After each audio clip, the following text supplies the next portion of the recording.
తెలంగాణ రాష్ట్ర ప్రభుత్వం విడుదల చేసిన కుల గణనకు సంబంధించిన జనాభా నిష్పత్తిలో తెలంగాణ రాష్ట్రంలో అత్యధిక జనాభా 10.3% జనాభాతో మాదిగలే టాపులో ఉన్నారనే విషయం స్పష్టంగా రుజువైంది.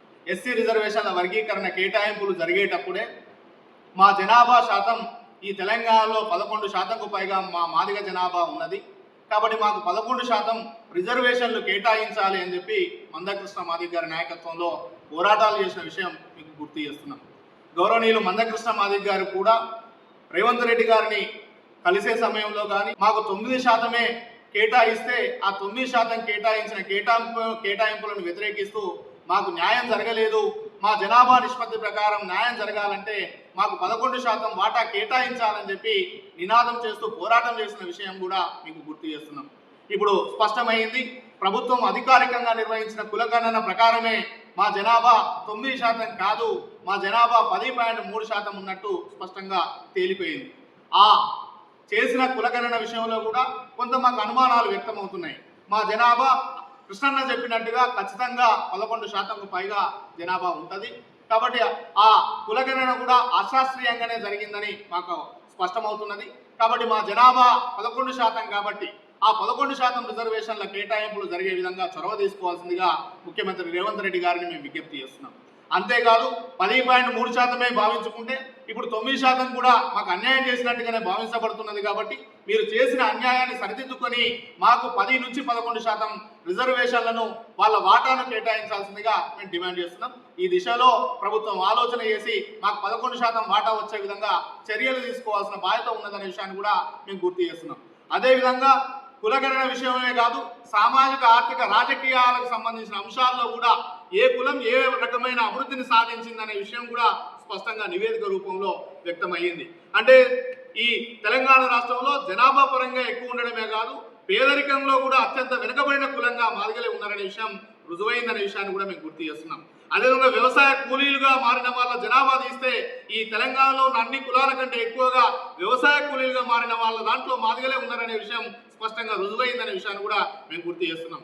అదేవిధంగా బాల కార్మికుల లిస్టు తీసిన బాల కార్మికుల జాబితాలో కూడా మాదిగలే బాల కార్మికులుగా వాళ్ళ అవసరాల నిమిత్తం కూలీ చేసుకుంటూ వెట్టి చాకిరిలో నిమగ్నమై కుటుంబాన్ని గడపడం కోసం ఇబ్బంది పడుతున్నారనే విషయం కూడా రుజువైందనే విషయాన్ని కూడా మేము గుర్తు చేస్తున్నాం. కాబట్టి ఈ అన్ని అంశాలను పరిగణలోకి తీసుకొని పేదరికాన్ని నిర్మూలించే దిశగా 80 సంవత్సరాలుగా మాదిగలు వెనుకబడిపోయినరని చెప్పి స్పష్టంగా నివేదికలు ఉన్నా కూడా వీటిని సరిదిద్దే ప్రయత్నం ప్రభుత్వాలు చేయలేకపోయినాయనే విషయాన్ని కూడా మేము గుర్తు చేస్తున్నాం. మా పేదరికాన్ని తొలగించే కాడ, మా నిరుద్యోగాన్ని తొలగించే కాడ, మాకు అన్ని రంగాల్లో న్యాయబద్ధంగా వాటా వచ్చే కాడ సామాజికంగా ఆర్థికంగా మా వర్గాలకు నష్టం చేసిందనే విషయం స్పష్టంగా రుజువైంది.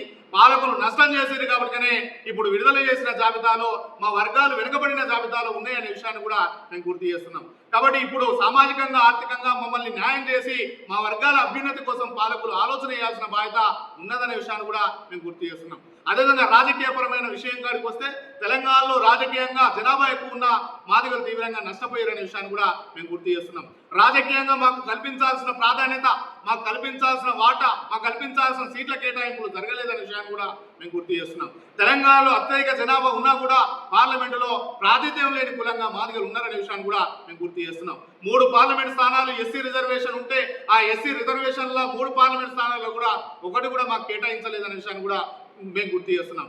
ఎమ్మెల్సీ స్థానాల్లో కూడా ఇచ్చిన ఎమ్మెల్సీ స్థానాల్లో మా వర్గాలకు మా జనాభా ఎక్కువ ఉన్న ప్రాధాన్యత ఇవ్వలేదనే విషయాన్ని కూడా మేము గుర్తు చేస్తున్నాం. రాజ్యసభ స్థానాల విషయంలో కూడా మాకు అన్యాయమే చేసిరనే విషయాన్ని కూడా మేము గుర్తు చేస్తున్నాం. నామినేటెడ్ పోస్టులకు సంబంధించిన విషయంలో కూడా మా జనాభాకు తగ్గట్టు ప్రాధాన్యత రాకుండా పోయిందనే విషయాన్ని కూడా మేము గుర్తు చేస్తున్నాం. కాబట్టి ఈ అన్యాయాన్ని సరిదిద్దే ప్రయత్నం చేయాల్సిన బాధ్యత కూడా రేవంత్ రెడ్డి గారి ప్రభుత్వం మీద ఉన్నదనే విషయాన్ని కూడా మేము గుర్తు చేస్తున్నాం. ఖచ్చితంగా ఇప్పుడు రాబోయే రాజకీయ పదవుల ప్రకటనల విషయంలో కూడా మాకు జరిగిన అన్యాయాన్ని సరిదిద్ది మాకు న్యాయం జరిగే విధంగా ప్రయత్నం చేయాల్సిన బాధ్యత రేవంత్ రెడ్డి గారి ప్రభుత్వం మీద ఉన్నదనే విషయాన్ని కూడా మేము గుర్తు చేస్తున్నాం. ఈ విషయంలో చాలా స్పష్టంగా సుదీర్ఘంగా జాతి విషయంలో సంపూర్ణమైన అవగాహన కలిగి అనేక విషయాలను అధ్యయనం చేసి ఆధారాలతో సహా మందకృష్ణ మాదిగ గారు ఈ అంశాన్ని ముందుగా అన్ని అంశాలను మన జాతిని చైతన్యం చేసే ప్రయత్నం చేసిన విషయాన్ని కూడా మేము గుర్తు చేస్తున్నాం. మందకృష్ణ మాదిగ గారు మా జాతికి రేవంత్ రెడ్డి గారి ప్రభుత్వం వర్గీకరణ కేటాయింపుల్లో, అదేవిధంగా వివిధ సామాజిక ఆర్థిక రాజకీయ సీట్ల పంపకాల కేటాయింపుల్లో మాకు అన్యాయం చేసిరని స్పష్టంగా నివేదికలు చూయిస్తూ, మా జనాభాను చూయిస్తూ ప్రభుత్వాన్ని ప్రశ్నిస్తుంటే ఈ జాతిలో మేధావుల ముసుగులో ఉన్న కొంతమంది దళారులు ఈ రోజు మందకృష్ణ మాదిగ గారి నిర్ణయాన్ని వ్యతిరేకిస్తూ మాకు 9% వస్తే సరిపోతుంది, వర్గీకరణ 9% కేటాయించండి అని చెప్పి ప్రభుత్వంతో చర్చలు జరిపిన పరిస్థితి ఉన్నదనే విషయాన్ని కూడా మేము గుర్తు చేస్తున్నాం. ఈ చర్చలు జరపడం అంటేనే మనకు రావాల్సిన జనాభాకు తగ్గ వాటాను 11% కావాలని డిమాండ్ చేయకపోవడం అంటేనే మన జాతులకు అన్యాయం చేసినట్టు అనే విషయాన్ని కూడా మేము గుర్తు చేస్తున్నాం. ఈ మాదిగ మేధావుల ముసుగులో జాతికి అన్యాయం చేసే కుట్రలు చేసే కుహానా మేధావుల పట్ల జాతి అప్రమత్తంగా ఉండాల్సిన బాధ్యత ఉన్నదనే విషయాన్ని కూడా మేము గుర్తు చేస్తున్నాం. మందకృష్ణ మాదిగ గారే మన జాతికి నాయకుడు, మందకృష్ణ మాదిగ గారే మన జాతిని మేల్కొల్పడం కోసం, జాతిని సమగ్రంగా అధ్యయనం చేసి జాతికి న్యాయం చేయడం కోసం అన్ని అంశాల మీద అవగాహన ఉన్న వ్యక్తి. కాబట్టి ఆయన గారి నాయకత్వంలో మనకు జరిగిన అన్యాయాన్ని సరిదిద్దే పోరాటాన్ని తీసుకున్నప్పుడు జాతి ప్రజలందరూ మద్దతుగా ఉండి జాతి పోరాటాన్ని విజయవంతం చేసే బాధ్యత జాతి ప్రజల మీద ఉన్నదనే విషయాన్ని కూడా మేము గుర్తు చేస్తున్నాం. తక్షణమే రేవంత్ రెడ్డి గారి ప్రభుత్వం స్పందించాలి.